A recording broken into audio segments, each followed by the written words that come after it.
അപ്പൊ ഞാൻ നിങ്ങളോട് ചോദിച്ചപ്പോൾ നിങ്ങൾ ആദ്യം ഞാൻ പറഞ്ഞു ഗ്രന്ഥം ഖുർആാനിനെ മനസ്സിലാക്കണമെങ്കിൽ പുറത്തുനിന്നൊരു ഗ്രന്ഥത്തിന്റെ സപ്പോർട്ട് വേണ്ടി വരും. ഖുർആൻ സ്വന്തം നിലക്ക് നിലനിൽപ്പില്ല.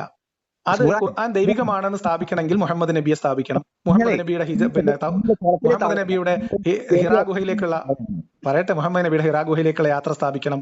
ജിബ്രീൽ വന്നതും ബാക്കി കാര്യങ്ങൾ സ്ഥാപിക്കണം. ഇതിന് നമുക്ക് ചരിത്രത്തിന്റെ ഹദീസിന്റെ ഒക്കെ തെളിവുകൾ ആവശ്യമുണ്ട്. നിങ്ങൾ ബഹളം വെച്ചിട്ട് വല്ല കാര്യമുണ്ടോ?